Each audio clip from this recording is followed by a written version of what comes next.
Christ in me, I am new. So, sabi diyan, Christ in me, I am new. Nasa atin si Kristo at ikaw ay new na. Bago na. Amen?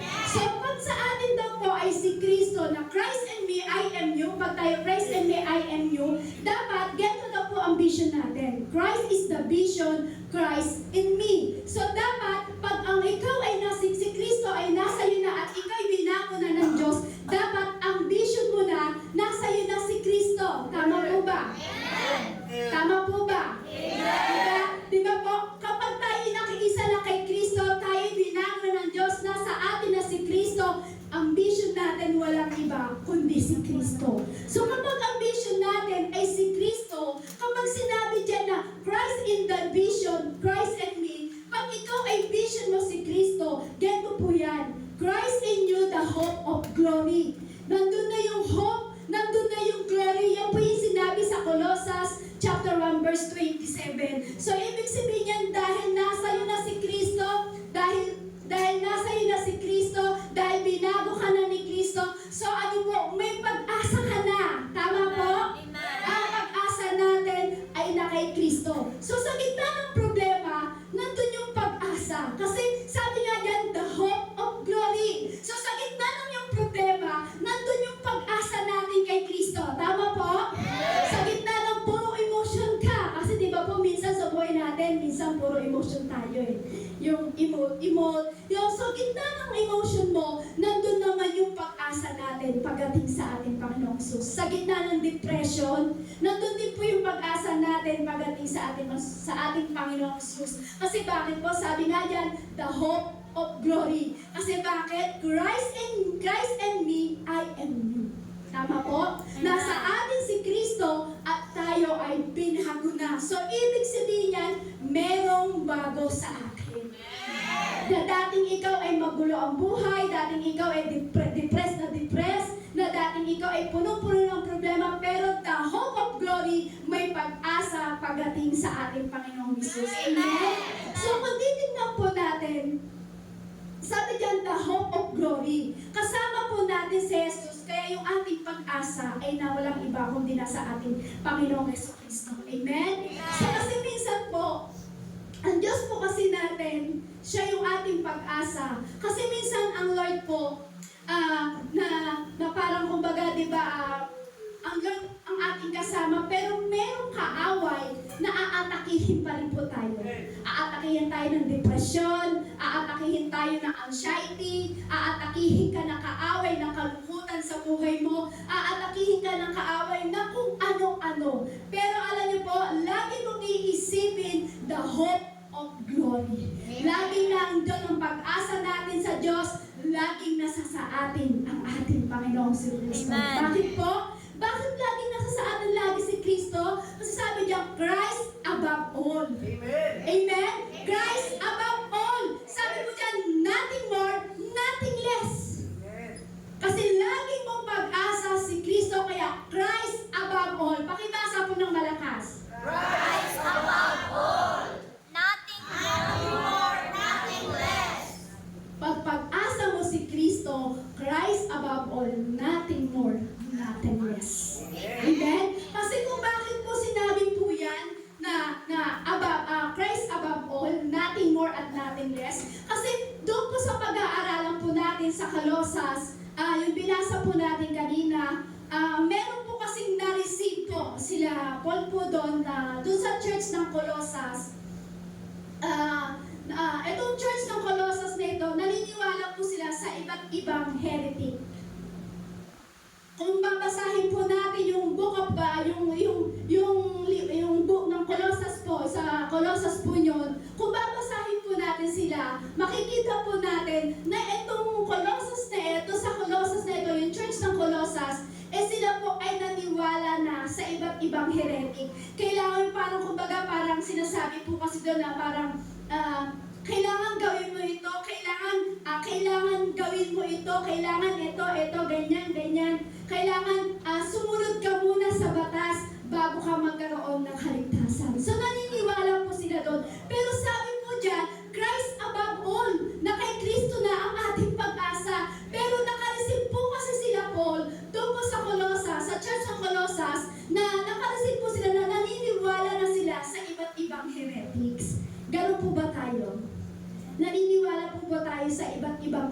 God. Yung parang sinasabi nila na kailangan Christ equals parang Christ equal good work. Yung parang Tagalogin ko na lang. Yung parang eto si Kristo, para magkaroon ka ng kaligtasan, kailangan gumawa ka muna ng mabuti. Ganun po ba? Hindi po, di ba? Marami daw po kasi, doon sa Colossus, sa Church ng Colossus, naniniwala po sila sa mga bagay na gano'n na kailangan, eto munang gawin mo, kailangan gumawa ka muna ng mabuti para ikaw ay mapunta sa langit. Di ba may nagsasabi po sa atin yan, para mapunta ka sa langit, ano sinasabi? Magpakabait. So, di ba, sinasabi po, marami nga po nagsasabi sa akin dati, nang dating hindi ko mapakilala ang Diyos, ako po ay sabihin natin, napakabait. Sobrang bait. So, ako po dati, nang time na hindi ko po kilala ang Diyos, at hindi ko alam na Christ above all, at siya yung pag-asa natin sa buhay. Naalala ko pa may nagsasabi sa akin, alam mo, para mapunta ka sa langit, magpakabait ka. May nagsabi na po ba sa inyo yan? Sino po nasabihan na ng ganon? Yung sinabi na, kung gusto mo mapunta sa langit, magpakabait ka. Di ba? May sinasabi po sa atin yun. So alam niyo po, yun po yung isang heretic na parang minsan pinaniniwalaan ng iba. Parang ganun daw po sa Colossus. Na parang kailangan mo lang nilang gumawa ng mabuti, kailangan mo lang gumawa ng ganito para daw po sila ay magkaroon ng kaligtasan. So, Amen. wrong po yun. Mali po yun. Amen. Hindi po tayo dapat maniwala sa mga bagay yun. Kasi bakit po? Wala po tayong ibang paniniwalaan. Walang ibang kundi ang ating Panginoon. Amen. So, ano po ba yung pinupunto po ni Paul po doon? Sabi po doon ni Paul po doon, sabi po niya, Christ above all. Yun yung pinupunto po ni Paul, sabi niya, Christ above all, nothing more, nothing less. Kasi bakit po? Bakit po yun sinasabi ni Paul? Kasi si Kristo lang po talaga ang ating pag-asa. Sumunod po, the supremacy of Christ. Medyo bigyan ko lang po kayo ng background po pagdating sa Lord. Hindi pa po yan yung ating yung pag-aaralan. The supremacy of Christ daw po. So, ibig sabihin po niyan, ang katangian daw po ni Kristo ay hindi lamang siya nagkatawang tao. Naniniwala po kayo na si Kristo ay hindi lamang nagkatawang tao, kundi talaga Diyos si Kristo. Amen? So, sabi po dyan, supremacy of Christ, na hindi lamang ang katangian lang ng Diyos, ay hindi lamang siya naging nagkatawang tao, bagkus Diyos talaga ang ating Panginoong Jesus, bagkus siya yung supremacy. Sabihin po natin, supremacy. Supremacy. Kaya dapat di na tayo naniniwala sa iba't ibang katuruan.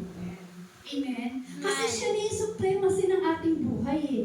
Siya na yung supremacy ng mga nangyayari sa ating buhay. So dapat, kung ano man yung mga naririnig natin, dapat hindi na tayo naniniwala sa iba't ibang katuruan. Kasi sa panahon po ngayon, marami nagsasabi na marami daw pong katuruan na para ikaw ay mapunta sa langit. Walang iba para tayo ay mapunta sa langit. Walang ibang daan para tayo ay mapunta sa ating Diyos Ama, kundi sa pamamagitan ng ating Panginoong Hesus. Sabi sa Colossus chapter 2 verse 8, mag-ingat kayo upang hindi kayo mabihag ninuman sa pamamagitan ng walang kabuluhan, karunungan at pandaraya na ayon sa mga tradisyon ng mga tao at mga alituntunin ng mundong ito, at ang mga ito ay hindi ayon kay Kristo. Sa panahon daw po kasi natin ngayon is effective na to. Yung sinasabi po dyan na, sinasabi po na mag-ingat kayo upang hindi kayo mabihag ninuman sa pamamagitan ng walang kabuluhang karunungan at pandaraya na ayon sa mga tradisyon ng mga tao. So sa panahon po natin kasi ngayon, effective na daw to. Kasi marami daw pong parang mas naniniwala pa rin sila sa mga tradisyon o yung sinaunang panahon. So parang sa panahon daw po natin, effective yung mga ganitong katuruan. Yung parang sinabi, pag mahal na araw, bawal maligo. Sino po dito yung pag mahal na araw, hindi naliligo? Maling katuruan po yun. Pwedeng maligo. 2,000 years ago na naligtas na si Kristo at hindi bawal maligo. Kasi sabi nila, yun po, isang bagay po yun. Maling katuruan po. Yun po yung mga heretic na katuruan na sabi nila, bawal, pag mahal na araw, bawal kumain ng baboy. Sino po dito gumagawa niyo? Wala po. I praise God. Kasi sa panahon daw po natin, natin, effective daw po yan. Kasi dapat hindi po tayo basta-basta na naniniwala sa ganitong katuruan na pag mahal na araw, bawal maligo, bawal kumain ng baboy. Minsan pa may katuruan pa nga daw na sabi na bawal umakyat. Ngayon ko lang narinig yung bawal umakyat. Meron pala. Tingnan nyo, may bagong mga katuruan. First time ko lang marinig kasi alam ko lang, bawal kumain ng baboy, bawal maligo. Pero ngayon ko lang narinig na meron pa palang ganyang katuruan na bawal umakyat. Para bakit daw po, sister?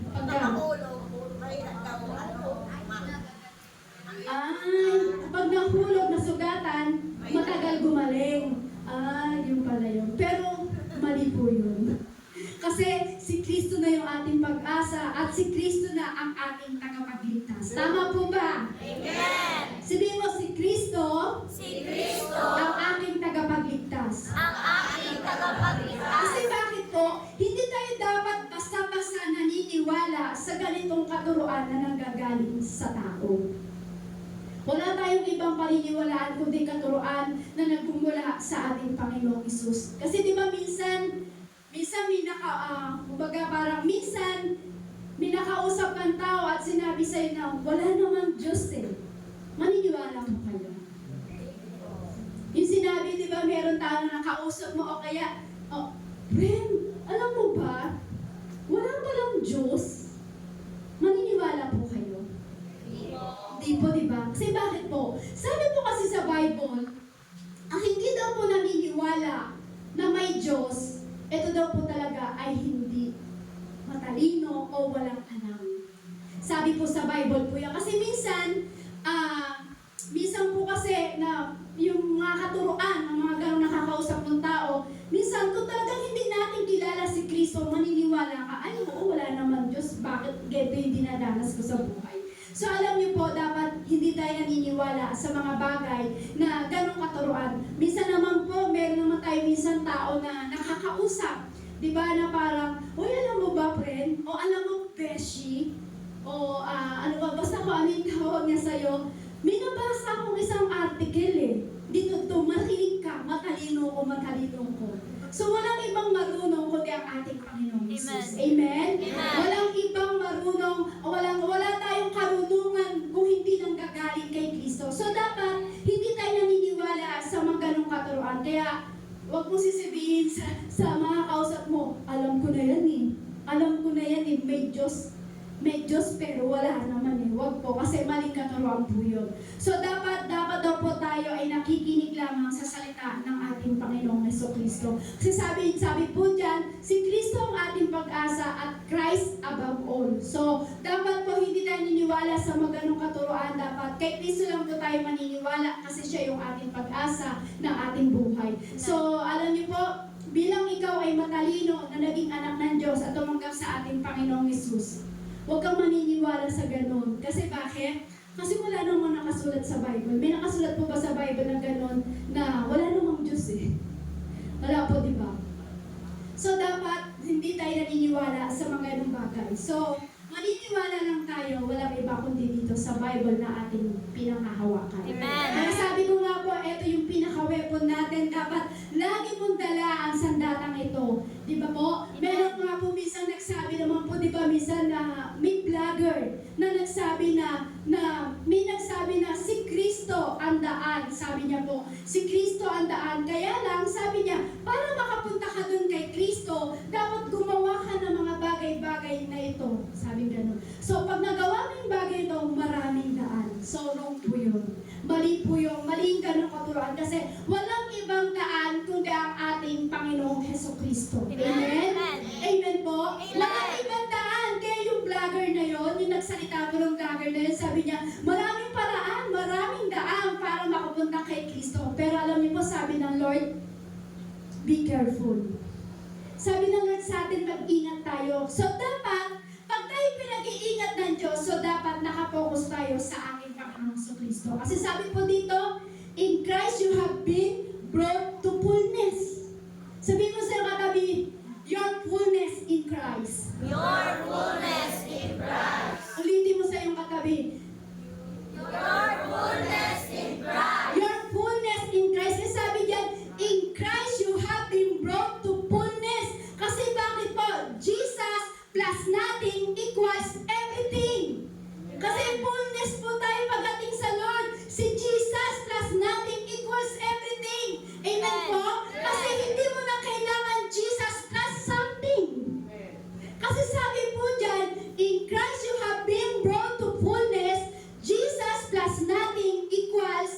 everything.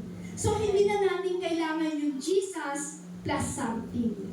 Yung parang, kahit wala akong pera, I'm good.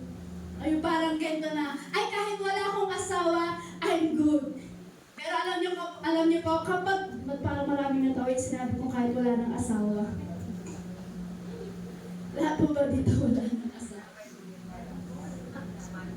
Yan. So, 2 word ulit tayo. Sabi mo dyan, hindi mo na kailangan kasi yung Jesus plus something na parang kahit wala akong pera, I'm good. Kahit wala akong asawa, I'm good. Kapag nasa iyo si Jesus, Jesus plus nothing equals everything. Amen. Sabi mo sa iyong katabi, kapag nasa iyo si Jesus, Kapag nasa iyo si Jesus, Jesus plus nothing equals everything. parang di natin masabi ng Jesus plus nothing equals everything. Kasi kapag as long nasa iyo si Jesus, I'm full living in the fullness. Kapag nasa iyo si Jesus, I'm full in the living the fullness. Amen. Sabihin mo sa katabi, hindi kailangan Hindi kailangan ang ibang sangkap ang ibang sangkap para ikaw ay maligtas. para ikaw ay maligtas.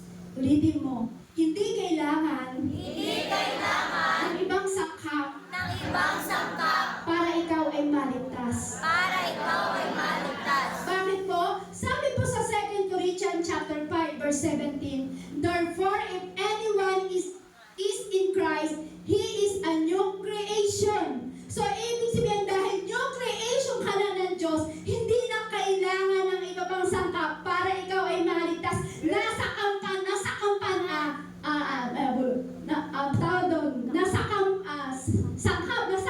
na ni Christ, ng dugo ni Christ para ikaw ay maligtas. So, kailangan dahil may sangkap na ng dugo ni Kristo, dahil na new creation ka ni Christ, may sangkap na ng banal na dugo ni Kristo, wala nang ibang sangkap para ikaw ay maligtas. Walang iba kundi ang ating Panginoong Jesus ang nagbigay ng kaligtasan sa iyo. Sabi diyan, all things have passed away, behold, all things have become new. Sabi po dito. So, ibig sabihin niyan, kung sino daw po yung nakipag-isa kay Kristo, wala na yung dati niyang pagkatao, wala na yung dating ikaw. Ikaw yung dating magulo yung buhay. Sino po yung dati na, nang hindi mo pa nakikilala si Kristo, ang gulo-gulo ng buhay mo? Lahat po tayo, amen? Amen. Ako po, nung bago ko po makilala ang Kristo, si Christ, bago ko po makilala na siya yung tagapagligtas ng aking buhay, ang gulo-gulo ng buhay ko. Kumbaga, sa halo-halo, bilang mo yung sangkap eh. Tama po ba? Sago, parang naghahanap kayo ng halo-halo ah. Di parang sago, ube, leche flan. Pero alam niyo po, sa minsan nang hindi natin pakilala ang Diyos, daig pa natin ang halo-halo. Maraming sangkap sa buhay natin, sobrang gulo, nang hindi pa natin kilala ang Diyos. Pero nang ikaw ay nakipag-isa na kay Jesucristo, wala na yung dating ikaw. Wala na yung dating magulong buhay mo. Yung dating kuripot ka, wala na yung dating pagkakuripot mo. Yung dating masama ang ugali mo, yung dating magaspang ang ugali mo. Dahil nakipag-isa ka kay Jesucristo, wala na lahat yun, kapatid. Bakit? Dahil ikaw ay nakipag-isa na kay Jesucristo, new creation. Amen? New creation ka na eh. Kaya sabi nga po dyan, Christ and me, I am new. Pakilasa mo ng malakas. Christ in me, I am new. Kasi dahil nasa iyo si Kristo at ikaw ay binago ng Diyos, wala na yung dating ikaw. Amen? Wala na yung dating ang pangit-pangit ng ugali. Wala na yung dating nakikipag-away. Wala na yung dating nagmumura. Dahil binago ka ni Kristo, ikaw ay bago na. Nasa iyo na si Kristo. Amen? Alam niyo po ang kinakailangan lang po natin, tayo po ay pagbago. Tanong mo yung katabi, nagbago ka na ba? Nagbago ka na ba? Sige, magbago na tayo kapatid. Bago na tayo, kapatid. Kasi nasa atin na si Kristo. Kasi nasa atin na si Kristo. Nagbago na po ba? Amen! Amen! Kasi yung dating wala ka, gantong oras tulog ka.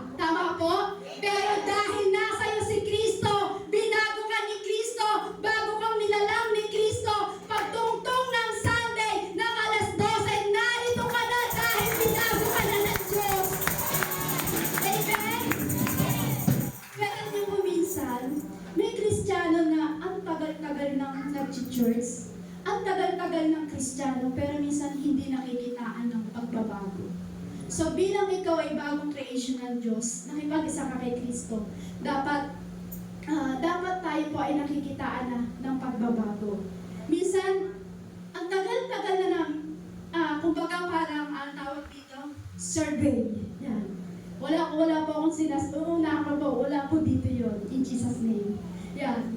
Kasi, sa tagal-tagal po kasi, bilang nagsisurvey po kami, maraming Kristiyano na ang tagal-tagal na sa church, ang tagal-tagal nang umaattend, pero minsan hindi namin nakikitaan ng pagbabago. Minsan hindi natin nakikitaan. So hindi ko sinabing perfect ako. Kahit ako po ay nag-share ng words of God, nagkakasala pa rin po ako. Minsan hindi ko rin po nagagampanan yung mga bagay na ipinag-uutos ng Lord. So, pero sa survey lang po namin, marami po kasing Kristiyano na nakakilala na sa Lord, na minsan hindi po natin nakikitaan ng pagbabago. Yung minsan parang Kristiyano ka na, pero nagpapatuloy ka pa rin sa pag-inom. Sino pa po dito yung umiinom pa? Wala na. Tubig. Siyempre, kailangan po natin uminom ng tubig. Kasi pag hindi tayo uminom ng tubig, madidehydrate ka. Tubig. Tama po yun, lalo na sa sobrang init ng panahon, kailangan natin uminom ng tubig. So alam niyo po, sa survey po namin, ang tagal ng Kristiyano, pero minsan nakikita pa rin namin nagpapatuloy pa rin sa pag-inom. Matagal ng Kristiyano, tumataya pa sa loto. Matagal ng Kristiyano, umuutang pero hindi nagbabayad. Meron mo ba dito niyo? Yung ang tagal-tagal mo ng Kristiyano, umuutang ka pero hindi ka nagbabayad. So, ibig sabihin, ibig sabihin yan, kapag gano'n ka pa, wala pa si Kristo sa'yo at hindi ka pa binago. Amen? So, bilang tayo po ay binago ng Diyos, nasa atin si Kristo at tayo po ay bagong kinreate ng ating Panginoong Hesus. Yung dating ikaw umiinom, wala na yun. Yung dating ikaw tumataya ng loto, wala na yun. Yung dating ikaw umuutang, nagbabayad ka na. Amen? Amen? Kasi bakit? Sabi po dyan, ang sino mang nakipag-isa kay Hesus Kristo, isa ng bagong nilalang. Dahil kapag nakipag-isa ka kay Kristo, nakikitaan na tayo ng pagbabago. Amen? Kapag nasa iyo na si Kristo at bago na sa iyo ang buhay mo na ibinigay ni Kristo, nakikitaan ka na ng pagbabago. Bakit? Bakit ba kailangan tayo makitaan ng pagbabago? Bakit po ba kailangan natin na nasa atin si Kristo, may binago ang Diyos sa atin, so dapat makitaan tayo ng pagbabago. Bago ba yung kailangan? Dahil binago ka ng Diyos, kailangan bagong ribbon ka? Kailangan ba bago yung dress mo? So hindi po, diba? Ano po yung sinasabi po doon? Walang iba, dapat yung kailaliman ng ating puso, dapat yun ang nababago. Amen? Kailangan makitain ng pagbabago kasi nakipag-isa ka na kay Kristo. Kasi bakit po? Dahil dati po, ganito po tayo eh. Sabi po sa Colossus chapter 1 verse 21, dati kayo'y malayo sa Diyos. Nang hindi mo pa kilala si Kristo at hindi ka pa nakipag-isa kay Kristo. Sabi po dyan, dati kayo'y malayo sa Diyos at naging kaaway niya dahil sa inyong paggawa at pag-iisip ng masama. So, ibig sabihin po pala kapatid, nang dati na hindi pa natin kilala ang Diyos, hindi pa tayo bagong create ng Diyos, tayo rin pala ay kaaway ng Diyos. Yung sa katabi mo, kaaway pala tayo ng Diyos. Grabe po mo, di ba? Grabe po, tayo po pala ay kaaway ng Diyos. Yung dating wala sa'yo si Kristo, yung dati na hindi ka pa nakipag-isa kay Kristo at hindi ka pa nabago ni Kristo, tayo po pala ay kaaway ng ating Diyos. Kasi bakit? Tayo po pala ay kaaway ng Diyos kasi tayo po ay punong-puno pa ng kasalanan.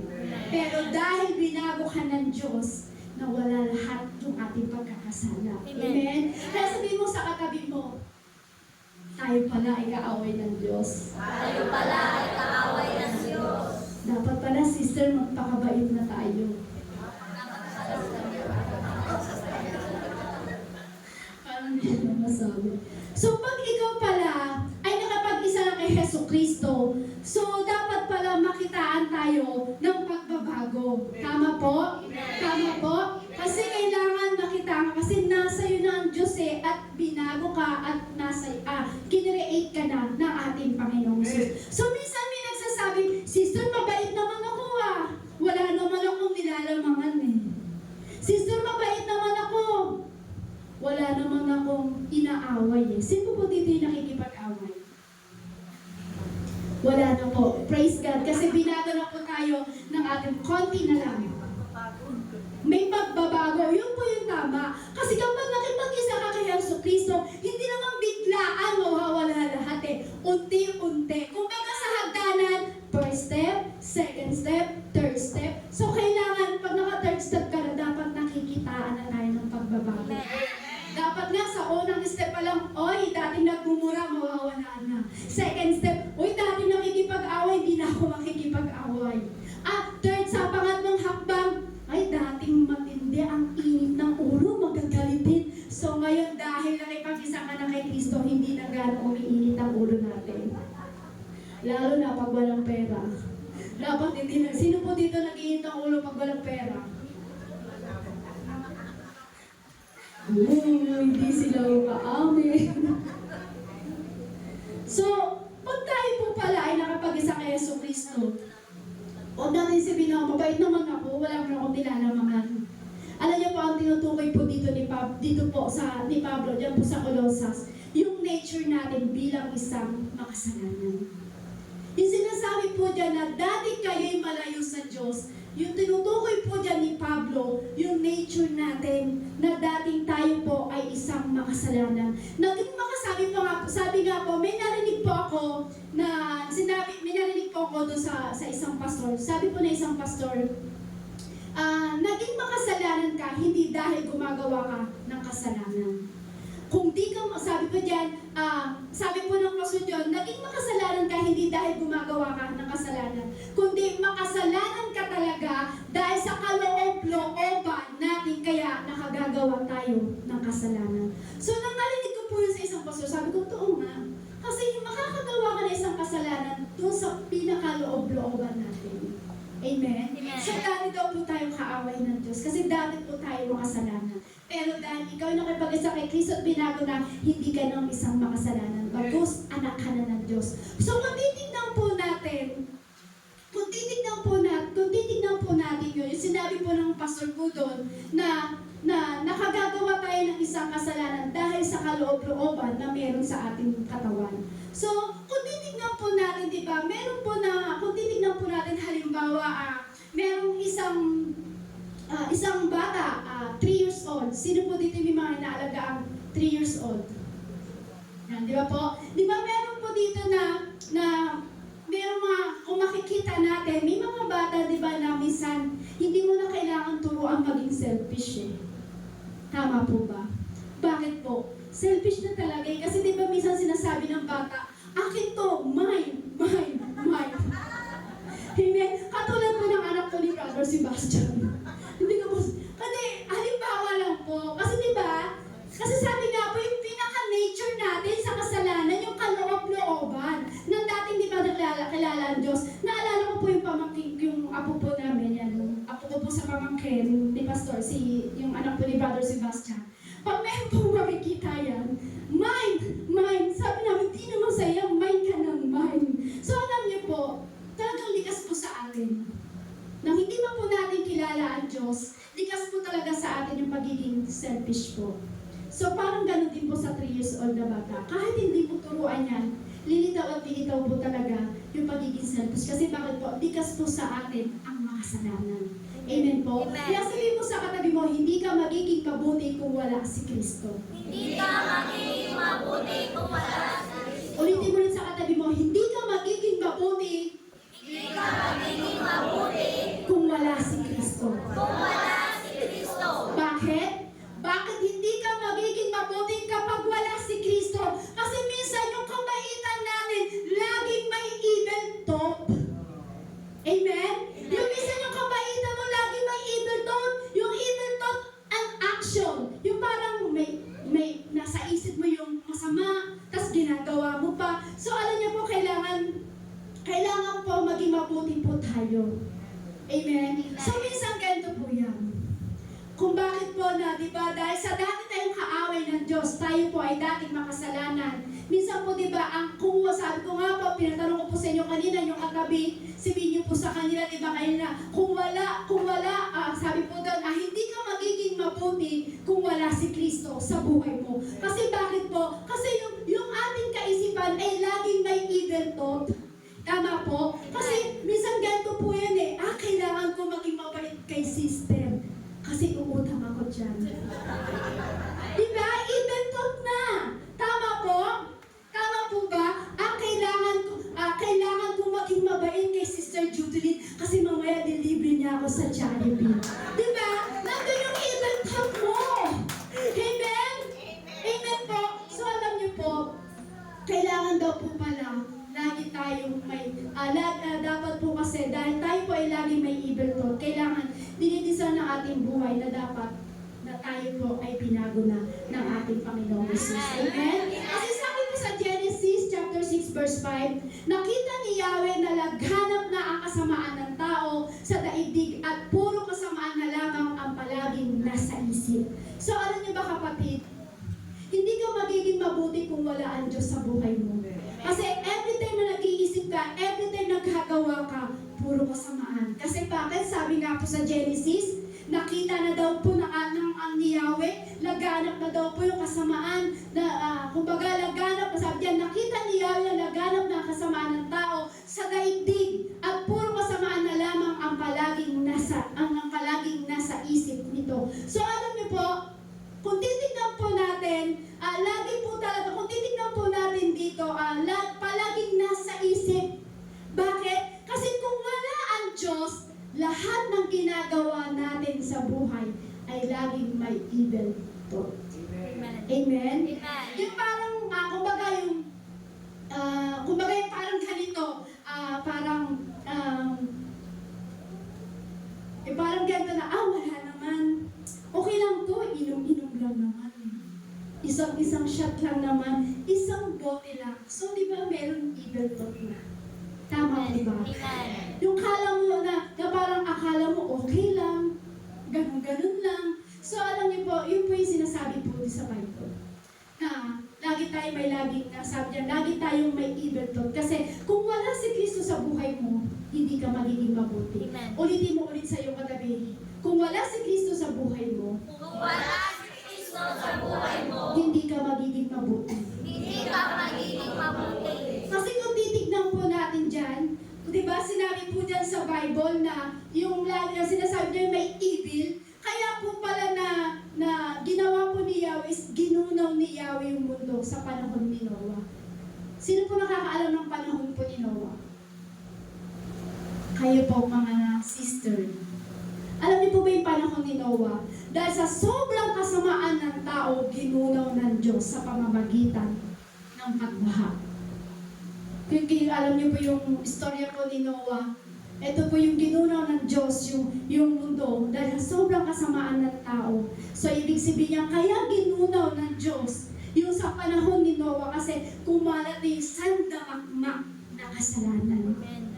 So, sabi po dyan sa Roma, chapter 1 verse 29, naging alipin sila ng lahat ng uri ng kasamaan, kabutkutan, kasakiman, maruruming pag-iisip, pagkaingit, pagpaslang, pagtatalo, pandaraya, at masasamang hangarin, sila'y naging mahilig sa chismis.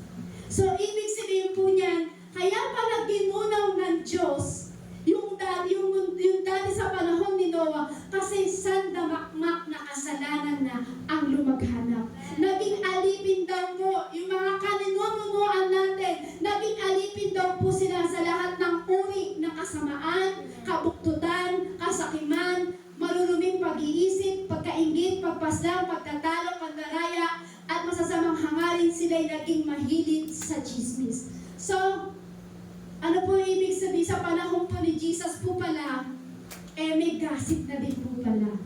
Sa panahon po pala ni Jesus, sa panahon nila Noah, meron na po palang marites. Akala natin ngayon lang yung marites. So sa panahon pala ni Jesus, may marites na. Kasi sabi po niya, no, naging mahilig sila sa chismis. Hindi po ako nagsabi niyan, kundi sabi po sa Roma. Sabi po sa Roma chapter 1 verse 29. Kasi nakita po ni Yahweh po talaga, lahat ng tao ay naging alipin ng kasalanan. So kung titignan po natin, bigyan po nating halaga itong gossip. Sabi mo, gossip. Gossip. Siguro meron po sa atin na hindi na nagkaano nakikipag-away. Meron po ba? Na hindi na gaano nakikipag-away pero nakikipag-away pa rin. Hindi na gaano. Ang babait niyo po. Hindi na po kayo nakikipag-away. Hindi na po kayo nagagalit. Kami na lang po pala, Lord, patawarin po. Yan, sige, doon po tayo. Bigyan po natin ng halaga etong gossip na ito. Sabi mo, gossip. Gossip. So kung titignan po natin, siguro dati na hindi ka na gaano nakikipag-away, hindi ka na gaano magagalitin, siguro marami sa atin na biktima ng tinatawag na gossip. Ano po yung gossip? Chismis. Kasi sabi po dito sa Kawikaan chapter 26 verse 20, sabi po diyan, fire goes out without wood and quarrels disappear when gossip stops. So sabi po diyan, kapag po palang walang marites, walang away. Tama po?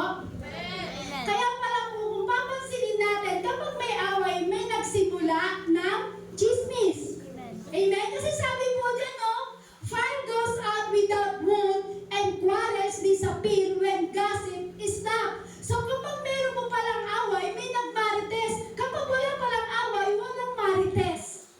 Amen? Amen. So alam niyo po, meron ako nakita sa Facebook. Ito po ay post ni Ogie Diaz.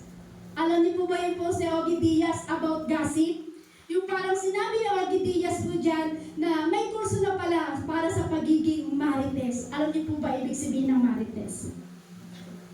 Hindi po. So ito po yung post ni Ogie Diaz na kurso na po pala ang pagiging marites. Pero dalangin ko dapat huwag tayong mag-enroll. Baka may mag-enroll po kayo, walang mag-enroll. Sabi po kasi na Ogie Diaz, pwede ng kurso at pwede ka nung mag-enroll. Kasi sabi po, meaning po ng marites, sabi po dito sa marites, Master of Arts in relaying information through exaggerated storytelling. Yung parang ang galing-galing mo magkwento, ang galing-galing mo magkwento ng buhay ng ibang tao, pero binago ka ng Diyos, dapat hindi ka na naggagasi. Amen? Ito po pala yung, kasi ito po kasi yung palaging, yung words na isang Kristiyano. Kasi sabi po yan, di ba, marites? Sabi niya yung ang galing-galing mo magkwento ng ibang buhay ng tao. Exaggerated ka kung magkwento ng buhay ng isang tao. Minsan ganito po, halimbawa po. Di ba ito po yung minsan words ng mga Kristiyano? Ito po palagi yung words ng mga Christian people. Yung sinasabi na, concern lang naman ako kay sister. Tama po? Concern lang naman ako kay sister. Pastor, pag-pray natin, yung parang, ganun pala nangyari. Ganun pala nangyari sa kanila. Ito yung isang solusyon. Kasi di ba po, ito po yung meaning ng mga Christian people na parang concern lang naman ako kay sister. Pero ito po isang solusyon. Ano po ba yung gossip? Yung gossip po kasi, ang gossip, kapag kinukwento mo ang buhay ng isang tao sa isang tao ulit at di naman siya parte ng solusyon, chinismis mo lang yung kapatid. Tama po ba? Yung parang sinasabi, pastor, si sister, kumbaga, ganito, pastor, ganyan. Pastor, kung bakit ganito yung nangyari sa kanya, ganito po. Minsan po ang pastor, sige na po pagkaibahan na. Di ba, merong isang Christian people na sinasabi niya na concern lang siya kay sister. Pero, chinismis lang niya. So, ito naman minsan, na ang pastor minsan nagtatanong sa atin sa buhay-buhay po natin, hindi para i-chismis ka, kundi para kaya nagtatanong ang pastor sa buhay mo para turuan ka kung ano ang magiging daan at matuwid mo pagdating sa harapan ng ating Panginoong Jesus. Amen? Kasi ang iba po kasi, ang akala nila, kapag nagtanong ang pastor sa buhay nila, o sister, ano ba nangyari sa'yo? Sister, ano ba? Akala nila, marites sila ni pastor.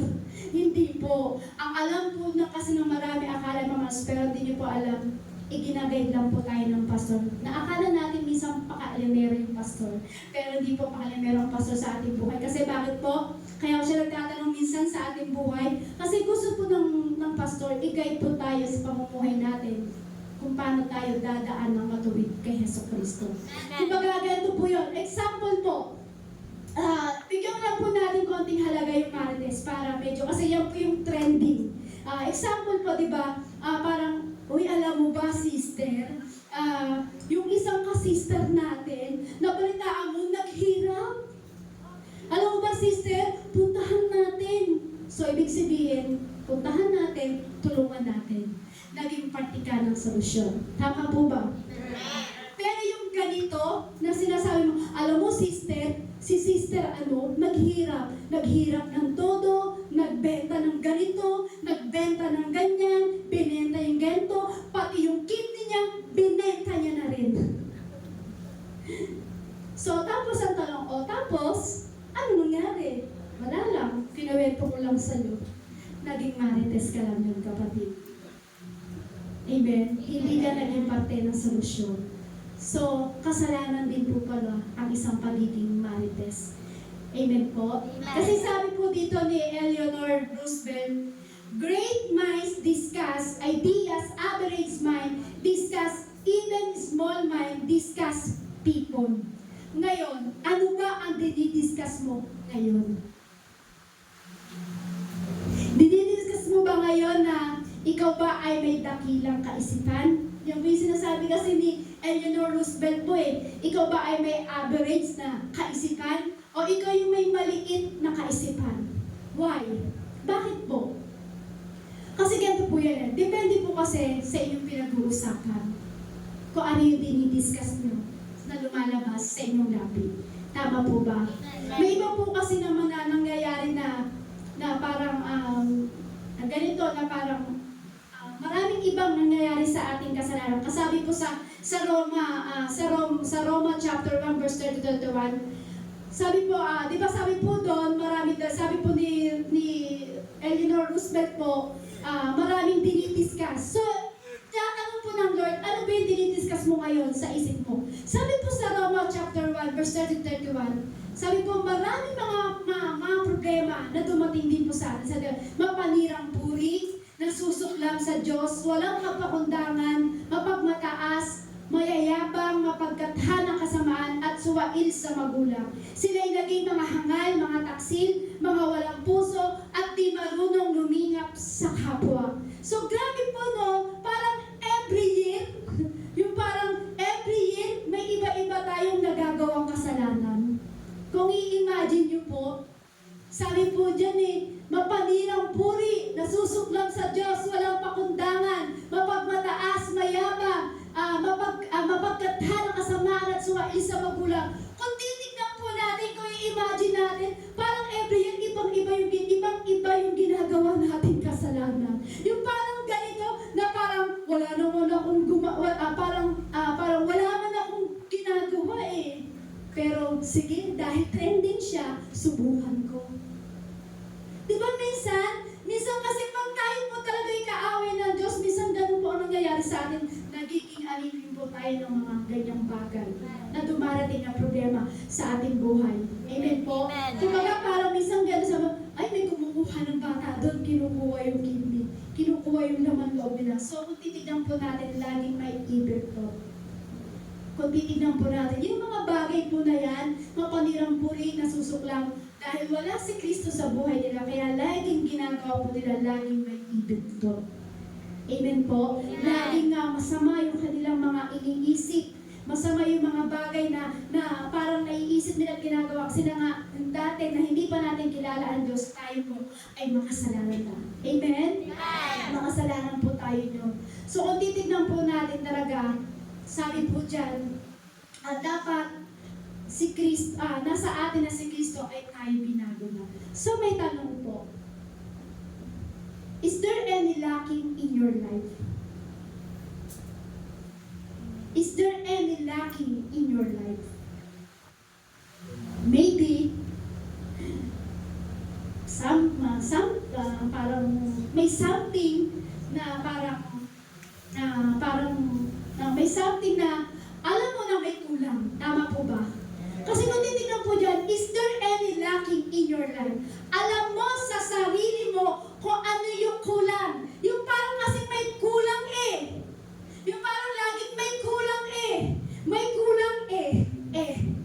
Batanggenyo eh. Parang gano'n. Parang, alam mo na parang may kulang. May something na parang may kulang eh. Kumbaga parang, tinatanong niya, is there any lacking in your life? Alam mo na may kulang yung time na hindi mo pa nakikilala ang Diyos sa buhay mo. Pero alam niyo po minsan, ganito po kasi kahit nakakakilala na sa Lord, kaya nga po laging may evil thought po tayo na ginagawa. Kasi di ba minsan, ang nangyayari po sa atin, parang may kulang, masaya po kasi kapag may barkada. Tanong po dyan, is there any lacking in your life? Masaya ka ba kung laging may barkada ka lang? Yung parang kulang eh. Parang kulang sa happenings. Kapag kasi walang happenings, parang malungkot. Di ba may kulang? Amen. Tama po ba? Amen. Pag wala kang barkada, parang may kulang. Pag walang happenings, parang may kulang. Pero alam niyo po, maraming born again sa mundo nito na sometime tinanggap lang nila si Jesus bilang tagapagligtas. Pero minsan, yan ang hinahanap nila na minsan parang may kulang. Tinanggap lang nila si Jesus bilang Savior lang na kanilang buhay. Pupunta lang naman ako sa langit eh. Si Kristo lang naman yung buhay ko eh. Pero alam niyo po, pupunta ka nga sa langit, pero ang buhay mo naman sa lupa ay magulo. Kasi nga po, is there any lacking in your life? Dahil sa sobrang evil thought po natin, minsan, alam mo pupunta ka ng langit, pero yung pamumuhay mo dito magulo. So, ibig sabihin, hindi ka nabago ng ating Panginoong Kristo. So, maraming Kristiyano na ganyan ang ginagawa. Hanggang ngayon, marami sa atin na, Lord, na minsan nagkatan, Lord, saan ba ako pupunta? Lord, ano ba yung dapat gagawin ko? Basta Lord, pupunta naman ako sa langit eh. Marami po sa atin. Pero alam mo, dalangin ko po, sa ating buhay, o dalangin ko po ngayon sa oras nito, maipasamuhay natin itong Christ and me, I am you. Amen. Para mapalago po natin yung ating pananampalataya, Christ and me, I am you. Kasi marami po kasi born again na, pupunta ako sa langit, born again ako, andyan si Kristo, ililigtas ako, pero ang gulo-gulo ng buhay mo. So, hindi ka pa rin makakapunta. Basta pupunta naman ako sa langit, di ba? Yung mga ganong katwiran po. Pero alam niyo po, pwede mong maranasan ang langit.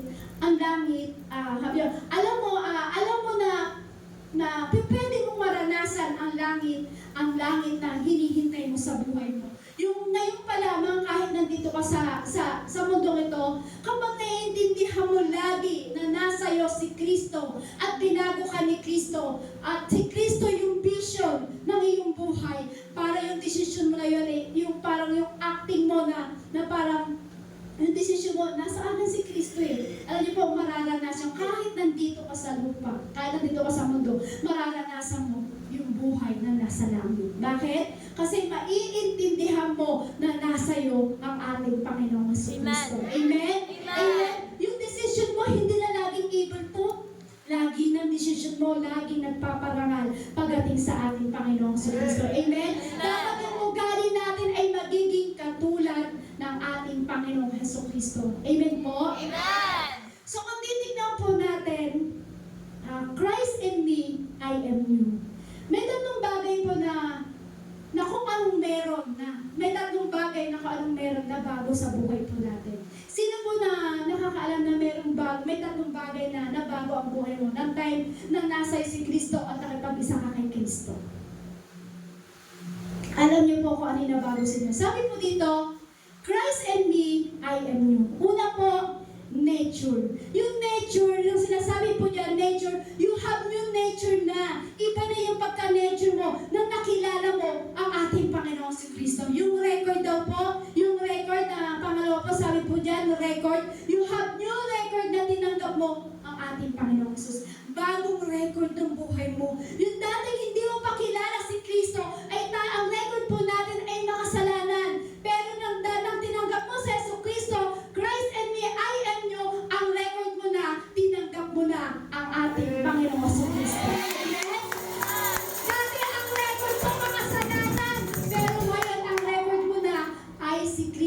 and time and yung tinanggap mo. So sabi po dyan, ang pangatlo po dyan, status. You have, ano po ibig sabihin ng status? You have new status na daw po. Hindi na yung laging status mo sa FB na parang feeling incomplete. Di ba po? Hindi na ganyan yung status mo na sa Facebook na feeling incomplete. Hindi yung feeling sad. Sino po ba yung mga nag-i-status sa Facebook? Feeling incomplete. Sino po nag-i-status sa Facebook na feeling sad? Yung may with emoji pa na iyak-iyak. Sino po yung mga nagpo-post sa ganyan? Di ba minsan ganyan yung status natin pagdating sa Facebook? Minsan sa Facebook nalalaman na yung buhay po natin eh. Tama po. Di ba po? Minsan ang feeling loss. Sino po dito yung parang feeling, sabi niya, minsan may kasabi, feeling loss, feeling sad, parang feeling incomplete. Minsan ganyan po yung sinasabi po natin. So alam niyo po, ang status po natin sa Lord, tayo ay binago na ng Diyos. Amen? Amen. Yung dating status mo na feeling incomplete, feeling sad, ang feeling mo. Kung ganun dati yung status mo, ang status mo ngayon sa Panginoon, alam niyo po ba, binago ka na ng Diyos. Amen? Amen? Yung status mo ngayon ay yung nature mo na dating makasalanan, pero ngayon ang nature mo na kapatid, na ang nature mo na ngayon ay isa ng binago ng ating Panginoong Jesucristo. Amen? Sabi nga po dyan sa Colossians chapter 2 verse 11, dahil sa pakikipag-isa kay Kristo, kayo'y tinuling hindi sa laman, kundi sa pagwawaksi ng masamang hilig ng laman. Ito ang pagtutuling mula kay Kristo. So, sabi po dyan, ito daw pong katuruan na ito daw po yung, ito pong katuruan na po ito yung araw na kailangan natin na parang tuliin. Hindi po yung tuliin tayo po yung mga ganun. Ang ibig ko po sabihin po dyan, ang sinasabi po dyan, yung parang maalis, matanggal yung lahat ng kasalanan na nagawa po natin. So sa pamamagitan ni Kristo, sabi niyan, dahil sa pakikipag-isa natin kay Kristo, kayo'y tinuloy na hindi dahil sa laman, kundi sa pagbabaksi ng masamang hilig ng laman. So ano niyo po ba kung ano ibig sabihin po niyan? Ang kailangan po kasi mawala sa atin yung mga physical na mga bagay na, yung sinasabi ko nga po, feeling sad, feeling incomplete, hindi po yun. So, bilang ikaw ay tinanggap mo si Kristo, dapat iba na yung nature mo. Iba na yung status mo. Amen? Amen. Amen po. O kumbaga parang, hindi na yung feeling sad eh. Dapat feeling mo, feeling love kay Kristo. Amen? Yun na dapat yung magiging status natin. Kasi kung titignan po natin, pinagtrabuhan na ni Christ eh. Nang tinanggap mo si Kristo, sabi diyan, Christ in me, I am you. Nang tayo na tinanggap mo si Kristo, pinagtrabuhan na ni Kristo yun sa krus. Tama po ba? Kaya pinako si Kristo sa krus dahil tayo po pala ay para hindi na maging makasalanan. So kasi kung titignan po natin, isang minana natin ang kasalanan sa ating mga ninuno na si Eva at si Adan. Lahat po tayo ay sa sinapupunan pa lang po ng ating ina, tayo po ay makasalanan na po. Sino po naniniwala na nasa sa pupunan ka pa lang ng nanay mo ay ikaw na ay makasalanan? Lahat po tayo, amen? Kasi dahil yun yung nature natin eh. Kaya sabi nga po sa Roma chapter 3, sabi po dyan, for all have sinned and fall short of the glory of God. Walang magsasabi na, ay ako matuwid, ay ako ang bait-bait ko. Sister, kahit ako po, mabait ako. Walang magsasabing ganyan. Kasi walang matuwid sa kanina ng ating. Kahit isa, sabi nga po. Kahit isa, wala maging matuwid sa kanina Diyos. Kasi lahat po tayo ay makasalanan dahil sa ninuno natin na si Eva at si Adan. Kahit ako po ay nagtuturo ng salita ng Diyos, makasalanan din po. Amen po. Tama po. Kahit ako po ay makasalanan. Kaya sabi nga po sa Efeso chapter 2 verse 1 to 2, nung una ay patay kayo dahil sa inyong mga pagsuway at mga kasalanan. Sinunod ninyo noon ang masasamang takbo ng mundong ito at napailalim kayo sa pinuno ng mga kapangyarihan sa himpapawid ang espiritu nagahari sa mga taong ayaw pasakop sa Diyos. Tayo po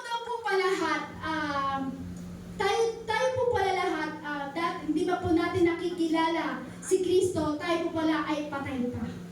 Naniniwala po ba kayo doon?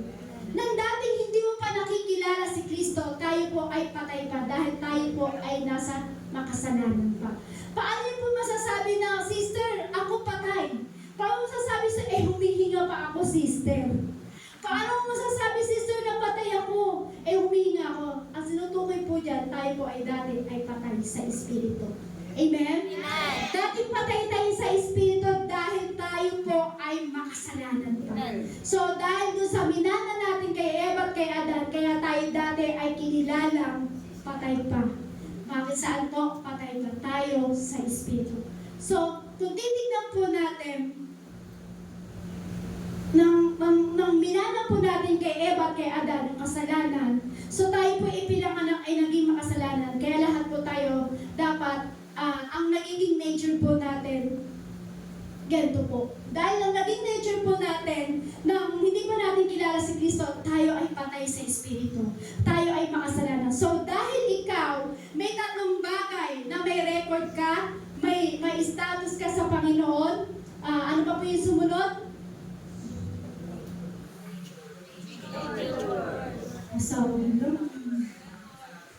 Record?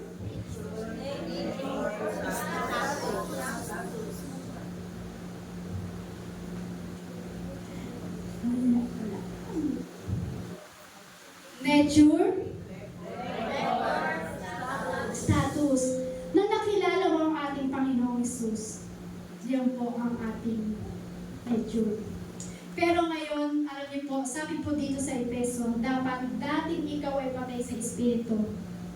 Sabi po dyan, sa Efeso chapter 2, verse 1 to 2, noong una ay patay kayo dahil sa inyong mga kasalanan po, sa pagsuway po natin sa ating Panginoong Hesus. Tayo po, ayan po ang naging nature po natin. Pero nung nakilala mo ang ating Panginoong Hesus, dahil may record ka na, may nature ka na, may record ka na, may status ka na. So, ito po dapat ang maging nature po natin. Colossians chapter 2, verse 1 to 13. Sa pamamagitan ng bautismo, na ilibing kayong kasama ni Kristo at muli rin kayong nabuhay na kasama niya dahil sa inyong pananalig sa kapangyarihan ng Diyos na muling bumuhay sa Kanya. Kayong dating patay dahil sa kasalanan, kayong mga hentil na hindi saklay ng pagtutuli ayon sa kautusan, ay binuhay ng Diyos na kasama ni Kristo, pinatawad niya ang ating mga kasalanan. Amen? Nagkatawad na po ang nature natin. Sa mga hindi pa sino dito hindi pa ako nabautismohan? Ay dapat mabautismohan po tayo. Pakibasa po ng malakas. Sa pamamagitan ng bautismo, ay ilibing kayong kasama ni Kristo at muli rin kayong nabuhay na kasama niya dahil sa inyong pananalig sa kapangyarihan ng Diyos na muling bumuhay sa Kanya.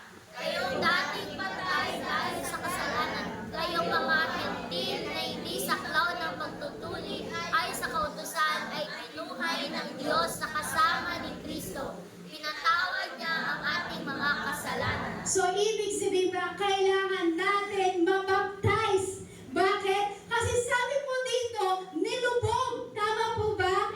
Nilubog. Sabi po dyan, ang nilubog po yun. Kapag binaptize po pala tayo, ilulubog sa tubig at pagkaahon kasama na natin si Kristo. Amen? Sabi niya, kailangan natin mabautismohan. Dating tayo patay sa Espiritu, tayo dating makasalanan. Dahil ngayon, ikaw ay patay sa kasalanan at patay sa Espiritu.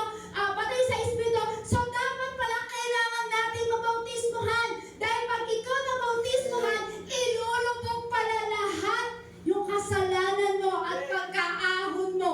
Kasama mo na si Kristo. Naiwan na sa ilalim yung kasalanan. Di ba po? Sinabi di ba ko yung mga binabautis mo, di ba yung pinag-pray po ni Pastor, tapos ilulubog po sa swimming pool, tapos pag-ahon po niyan, nandun mo, bagong nilalang ng Diyos po yun. Amen? So, ibig sabihin yan, naiwan na sa ilalim yung kasalanan natin, pinalaya na tayo ng Lord. Amen? Kaya lang, paano tayo malalayain ng Lord kung hindi pa tayo nabautismohan? So, kailangan daw po pala natin mabautismohan sa tubig.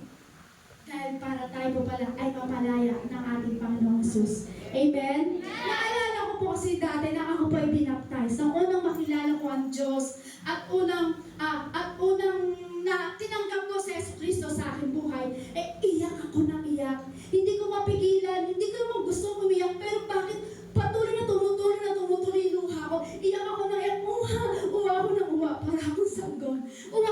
Iyak ako ng iyak, pero alam niyo po, akala ko po kasi, yung time na yun, akala ko po kasi, na pag ako po'y pinaptize ng isang pastor, akala ko ma-overwhelm ka mo lahat. So alam niyo po, akala po, katulad po niyo, naalala ko po nang ako po'y binaptize pa ng pastor po namin doon sa Manila, iyak ako ng iyak. Hindi nila ako mapigilan. Akala ng pastor namin is na-overwhelm lang ako. Pero alam niyo, naalala ko po, binaptize na ako. Kailangan talikuran ko na yung kasalanan ko. Binaptize na ako, so kailangan talikuran ko na yung pag-inom ko. Binaptize pala ako, so kailangan ko ng talikuran yung barkada ko. Yun yung parang naging dahilan ng pag-iyak ko. Okay, joke lang po yun. Nang binaptize po ako, nang tinanggap ko po sa Yesu Cristo, iyak ako ng iyak. Bakit? Bakit ako iyak ng iyak? Kasi nang binaptize po ako, naramdaman ko ng paglubog sa akin tubig at pag-ahon sa akin ng aming pastor na ako'y binaptize. Naramdaman ko lahat ng kasalanan, tinanggal, nawala. Nawala lahat, nalibing na, itinapon na, pinalaya na ako ng ating Panginoon sa Kristo. Yun dapat ang maging nature mo kapag ikaw ay meron ng buhay kay Yesu Kristo. Amen? Amen po?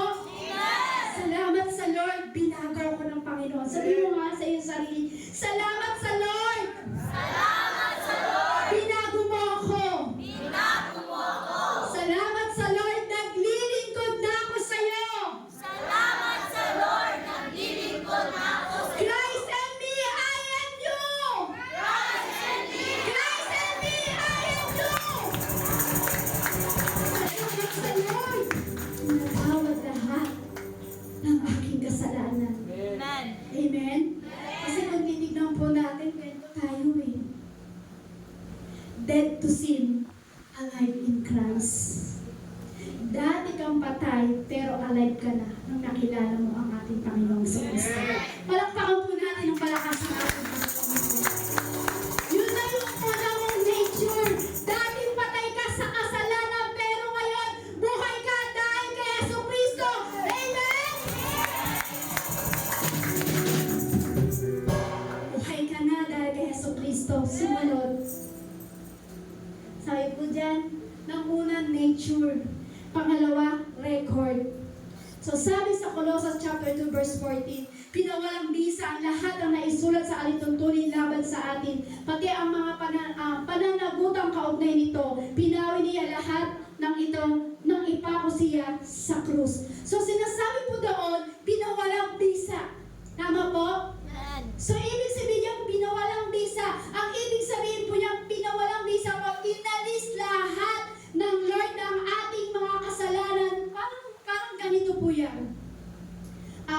Parang ganito po yan. Parang yung last, yung kahalayan. Sino po dito yung minsan inaatake ng last?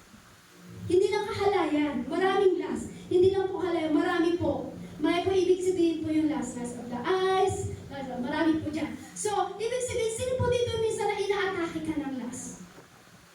Lahat po tayo, amen? Kasi tingnan niyo po yan ha. Minsan inaatake tayo ng kaaway ng last kasi kung minsan inaatake ka ng greed sa pagiging sakin mo, minsan inaatake ka sa pagiging mayabang mo, minsan inaatake tayo ng kaaway sa pagiging yung parang envy natin. So parang yung pagiging stealing mo, sino po dito na yung parang nangupit na? Lahat po tayo nangupit na. Amen. So kung titignan po natin kasi, lahat po tayo inaatake po ng kaaway na yan. Sino po dito yung nag-murder na? Wala pa. Akala ko meron na po. Hindi, yung na-murder mo yung kuko ng nililinis. So wala pa po. So ibig sabihin, sister, wala naman akong pinatay. Pero alam niyo po, Sino po dito yung parang inaatake ng kaaway na magtanim ng sama ng loob sa kanyang kaisipan? Sa kanyang kapwa? Ay, ang bait po nila, Lord. Tanong ko po ulit, sino po dito yung nagtanim ng sama ng loob sa kanyang kapwa, sa kanyang kaisipan? Ako po tataas. May nagtaas lang ako, nagtaas din sila. Mas maganda umaamin po tayo sa harapan ng ating Diyos. Amen? Ano po sabi ng ating Panginoong Jesus? Yung parang nag-murder ka na. Kasi kung titignan po natin, kumbaga ganito po yan eh. Hindi lang po kasi pag sinabing murder eh, parang pumatay ka na. Kumbaga halimbawa, tumingin ka sa babaeng tumingin ka sa babae ng may malaswang pag-iisip. Parang pinatay mo na siya sa pamamagitan ng tingin. Tama po? Tama po? Amen. Sino po dito yung nangalo niya na? Hindi nangalo niya sa asawa. Hindi po. Minsan nangalo niya tayo. Minsan marami tayong ibang iniibig. Minsan iniibig natin yung trabaho natin. Minsan iniibig natin hindi. Kayo po talaga. yan. So, kung titignan po natin, dapat daw po pala ay pinawalang bisa na. So, lahat ng bagay na yon na ginawa po natin ay pinawalang bisa na po pala lahat ng ating Panginoong Jesucristo. Lahat po tayo guilty. Amen. Amen. Lahat po tayo guilty. Amen. Amen. So, kung titignan po natin, kung sisingilin tayo ng Lord sa ating mga ginawa, pero salamat sa Lord, hindi niya ni-record. Kasi kung may record tayo sa Lord, ang daming kasalanan. Kumbaga, di ba, parang kapag nakasuong ka, di ba, pag nag-apply ka ng trabaho, di ba, gagawin sa'yo, pakukuhanin ka ng record sa NBI. Tama po? Yung parang pakukuhanin ka ng record sa NBI kasi hindi ka tatanggapin at hindi ka kukunin na ng pagkakasuka mo kung wala kang NBI. So, kung titignan po natin, salamat sa Lord. Kasi hindi ni-record ng Lord lahat ng ating mga kasalanan. Amen? Amen. Salamat na lang sa Lord kasi hindi niya ni-record yung ating kasalanan kasi nandun po na makakasama natin ang ating Panginoong Jesucristo kung ikaw ay nakipag-isa kay Jesucristo. So kung titignan po natin yan, sinabi po diyan, pinawalang bisa. Ano po ba ibig sabihin ng pinawalang bisa na yon? Kasi kung titignan natin, pinawalang bisa, pero napakalaking tulong po sa buhay po natin ito. Inalis lahat, pinalaya na tayo at nilinis na tayo ng ating Panginoong Hesus. Yun yung pinawalang bisa ng ating Panginoong Hesus na tayo ay patay pa sa Espiritu, na tayo ay makasalanan pa. Tayo po'y pinalaya, tayo po'y pinatawad ng ating Panginoong Hesus. Sabi nga po sa Micah chapter 17 verse 18 to 19, wala nang ibang Diyos na tulad mo, O Yahweh, pinatawad mo ang mga kasalanan ng mga nakaligtas sa bayan mong pinili. Hindi mananatili ang iyong galit magpakailanman. Wow, grabe ang Lord. Hindi daw mananatili ang galit ng ating Panginoon Jesus magpakailanman. Sa halip ay ipinadarama mo sa kanila ang dapat mong pag-ibig. Muli mo kaming kaawaan, tatapakan mo ang aming mga kasalanan at ihahagi sa kailaliman ng dagat. Sabi po pala dito, sa lahat ng ating kasalanan. Tama po? Lahat ng ating kasalanan. So, ibig sabihin, mahabagin ang ating Panginoong Jesucristo. Amen? Amen po. Sabi niya, ang buong puso dapat lumalapit tayo sa Lord. Buong puso ka dapat, buong puso lumalapit sa Lord at buong puso kang nagsisisi sa iyong mga kasalanan na gawa sa harapan ng ating Panginoong Hesus. Sabi nga po diba sa verse 19, muli mo kaming kaawaan, tatapakan mo ang aming mga kasalanan at ihahagi sa kailaliman ng dagat. So, minsan ganito po tayo. Marami po sa atin kasi, itinapon na ng ating Diyos sa kailaliman ng dagat at dinurog at tinapakan na ng Diyos lahat ng ating kasalanan. Amen.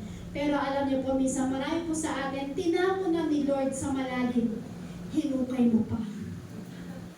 Tinapon na ng Lord sa malalim, hinukay mo pa. Sabihin mo sa tabi mo, kapatid, malulunod ka.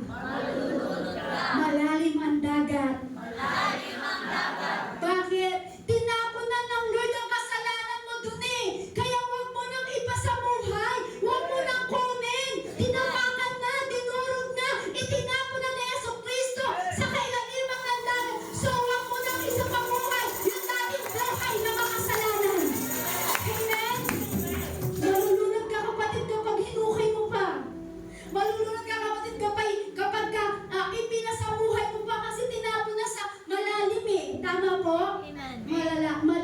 po ang dagat, tayo po ay malulunod.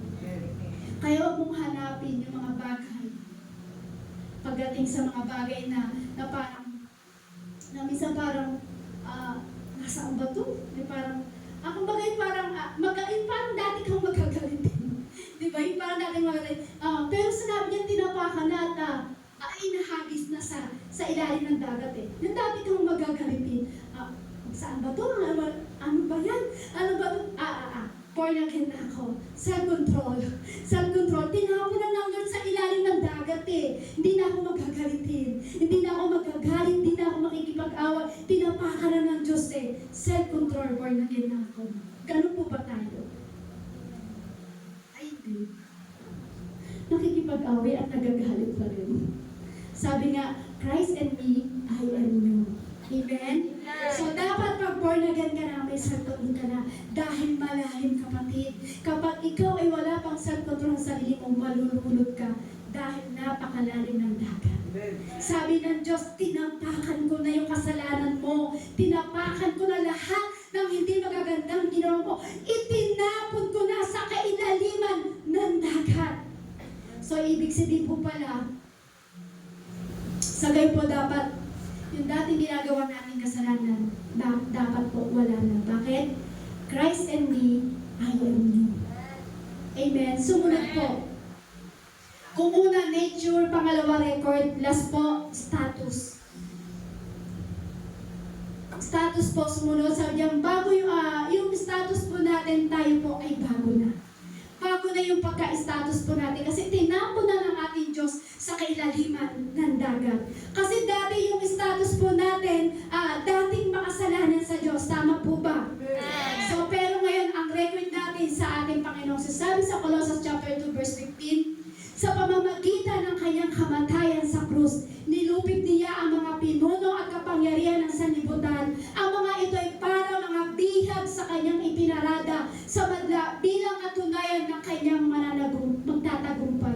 Kasi kung titignan po natin, kung alam niyo po yung sa panahon po ng mga Roman, yung mga sa Romans po, kung titignan po natin po yan, mahilig po sila na ipinapahiya po nila yung mga hari na kanilang natalo at kanilang nasakop. Kung makikita po natin mababasa po natin sa Romans. So, hindi lang po yung mga taga-Romans, maging tayo din po. Minsan ginagawa po natin, maging sa generation po natin, minsan ipinapahiya din po natin yung mga hari na nasasakupan.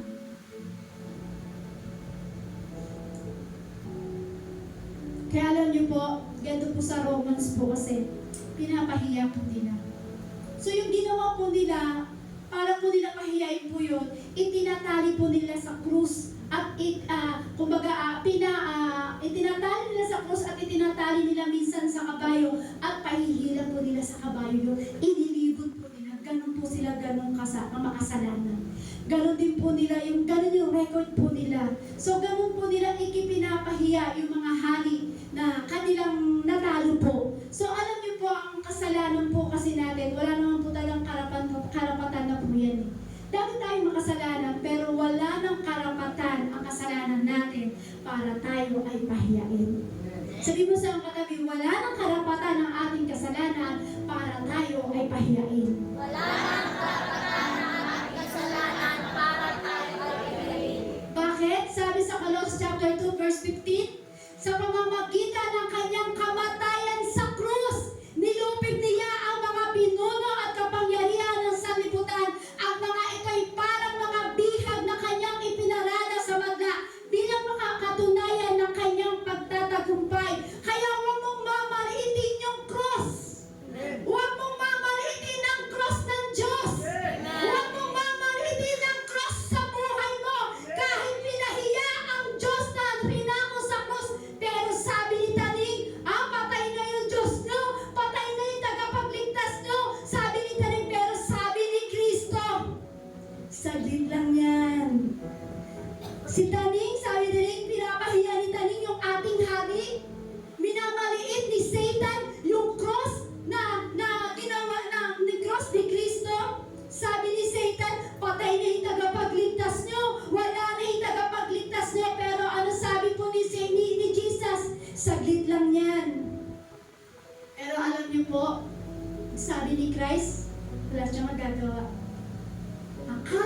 Satan, tinalo niya na si Kristo. Pero alam niyo, huwag po kayong mag-alala. Pinagtagumpayan na po yan ng ating Panginoong Jesus. Amen? Kasi bakit po? New status ka na. Amen? New status ka na, kapatid. Tama po? New status ka na, hindi na talunan. Sapagkat ang si Kristo ay siya'y pinako sa krus, panalo ka na. Mananagumpay ka na. Panalo ka na sa kasalanan na dating pumatay sa atin. So kapatid, huwag mong mamaliitin ang cross sa buhay mo. Dahil itong cross sa buhay mo, yan ang nagpalaya sa'yo. Yan ang nagpatawag sa'yo, kapatid. Yan ang bagong status mo kay Kristo. Yan ang bagong status natin kay Yesu Kristo. Status natin kay Yesu Kristo, hindi na talunan. Status natin kay Satan, hindi na talunan. Pagkos ang status natin sa ating kaaway, mananagumpay. Status na kay Yesu Kristo, pinatawad, pinalaya. Ikaw ngayon ay isang mananagumpay at pinatawad na ng Diyos. Bakit? Dahil ito ang ginawa ng ating Panginoong Yesu Kristo. Lumagpas. Malayo at ikan. Yan. Ito ang ginawa ni Yesu Kristo. Pinatawad ka sa kasalanan. Pinalaya ka sa lahat ng mga kasalanan ginawa natin. Pinalaya tayo dahil kay Kristo nang ipinako siya sa krus. Lahat ng latay, lahat ng dugo na tumalang sa Kanya, inalay ni Yesu Kristo para makalaya ka, kapatid. Dahil yan ang new status mo sa Lord. Pinalaya, pinatawad dahil sa krus ni Yesu Kristo. Kung titignan mo, grabe yung inabot ng Diyos. Grabe yung pagmamalupit. Na kay amo-amo ng mukha. Kay ganda-ganda ng kanyang mukha. Ang kinis ng balat. Pero dahil sa kasalanan natin lahat, kapatid, kung bakit nagkaluray-luray ang kanyang katawan at pumangit at hindi makilala ang kanyang itsura ng mukha. Dahil yan sa mga kasalanan natin. Amen. So every time pala na ang kaaway na kapag nagsasabi sa'yo, makasalanan ka talaga. Pag sinasabi para sa'yo ng kaaway, imamarites ka lang yan, huwag ka nang mag-church. Huwag ka nang magpatuloy sa pag-church mo. Imamarites ka lang yan, kapatid. Dahil sa ginawa ni Kristo sa pagpapako sa krus, iniligtas ka. Pero si Satan, gusto niyang muli kang ihulog sa pagkakasala. Kaya sabihin mo sa demonyo, pinalaya na ako sa kasalanan ni Kristo. Sabihin mo, Satan! Pinalaya na ako sa kasalanan ni Yesu Kristo. Pinalaya na ako sa kasalanan ni Yesu Kristo. Amen? Naniniwala po ba kayo doon? Pinalaya na tayo ng ating Panginoong Yesus sa kasalanan. Kaya kung ano mang atake ng kaaway sa'yo, sabihin mo, Satan, talunan ka na. Talunan ka na, Satan. Yun lang yung sasabihin mo, pinalaya na ako sa kasalanan eh. Kaya kapatid, uulitin ko po, huwag mong mamaliitin ang krus sa buhay mo. Dahil yung krus na yan, yan ang nagpalaya sa'yo. Yan ang nagpatawad sa'yo sa grabing kasalanan na minana natin sa buhay. Pinahiyaman man ang Diyos po natin. Napako man sa krus ang Diyos po natin. Pinako man po siya sa kalbaryo ng krus. Pero ang status natin sa Panginoon is not loser. Ang status mo sa Lord ay mananagumpay. The new status is not depressed. Hindi yun ang status mo, hindi yun depressed. The new status is not hopeless. Yung status mo sa Lord, hindi ka hopeless. May pag-asa ka. Yung status mo, the new status, Christ, I am me, I am, sabi yan, Christ, I am me, I am you. Kaya sabi mo sa 2 Corinto, therefore, anyone's in Christ, he is a new creation. All things have passed away. Behold, all things have become new. Hindi hindi ka lamang new creation.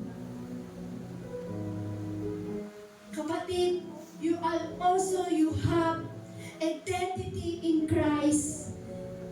Kung dati ay ikaw ay makasalanan, dati ikaw ay manloloko, dati ikaw ay nanlalamang, ngayon binago ka na ng Lord, ngayon ikaw ngayon ay, kung babasahin mo yan, I am who God say I am His child, chosen, strong, overcomer, never alone. Kung babasahin mo lahat yan, kapatid, yan ang bagong creation sa'yo ng Diyos. Yan ang bagong identity mo pagdating sa ating Panginoong Yesus. Kasi sabihin mo, binago ako ng Diyos. Binago ako ng Diyos. Christ and me, I am you. Christ in me, I am you. Tayo po'y makakatayo po sa presensya ng ating Panginoong Yesus. Nakipag-isa ka kay Yesu Kristo, iba na yung nature mo. Yung dating patay ka sa espiritu at nature na ay makasalanan. Pero dahil nabautismuhan ka ni Yesu Kristo, pinuhay ka, pinatawad ka at pinalaya ka.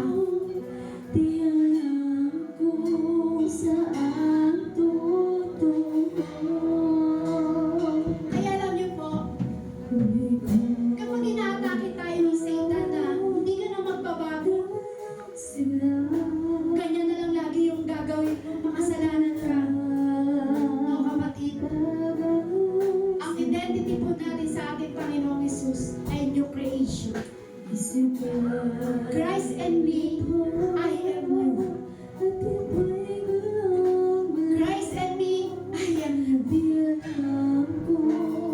Dati kang makasalanan, pero ngayon pinatawad ka at pinalaya ka ng ating Panginoong Kristo. May tatlong bagay na binago ang Diyos sa buhay mo. Una, nature. Pangalawa, record. Pangatlo, status. Lahat ng bagay na yung binigay ng Lord sa'yo, binago ka niya. Christ and me, I am you.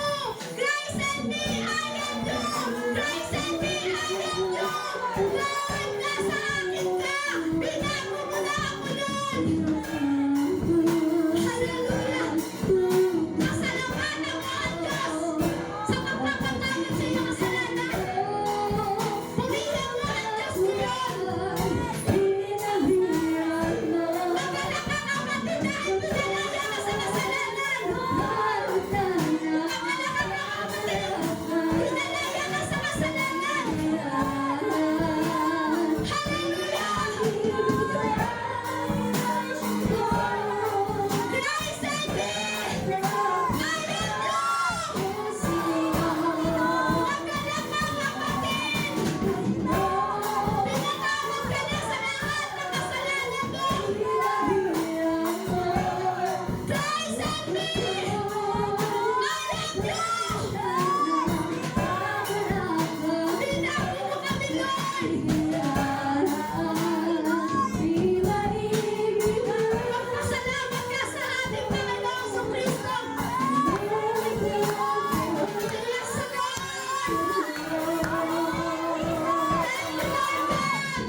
at pinatawad sa kasalanan.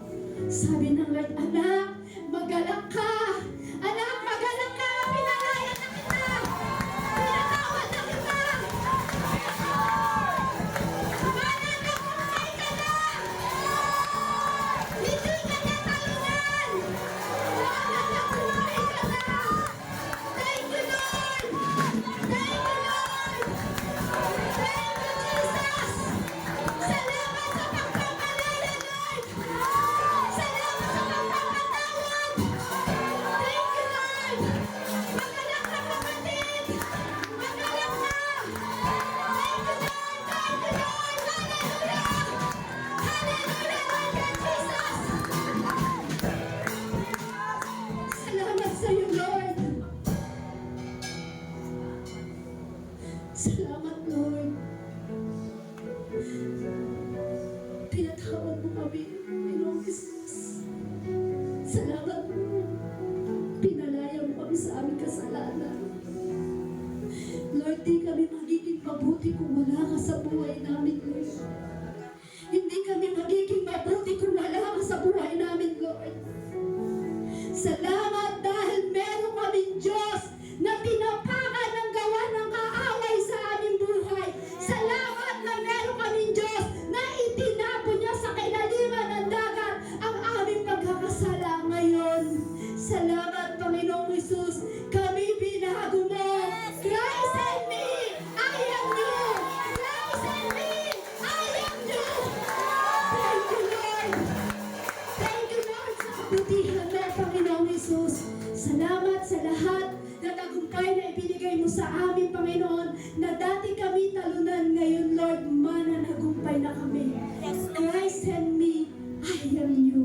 Salamat, Panginoong Jesus, sa lahat ng pag-ibig na ibinigay mo sa amin. Sa oras na ito, Lord, tinatanggap namin ang pagpapatawad mo at tinatanggap namin at pinagpapasalamat namin ng todo, Lord, yung pagpapalaya mo sa amin, Panginoon. Salamat po ng marami sa iyo, Lord, sa hapong ito, Lord. Salamat sa salita na nagbigay ng kalakasan sa aming buhay, Panginoon.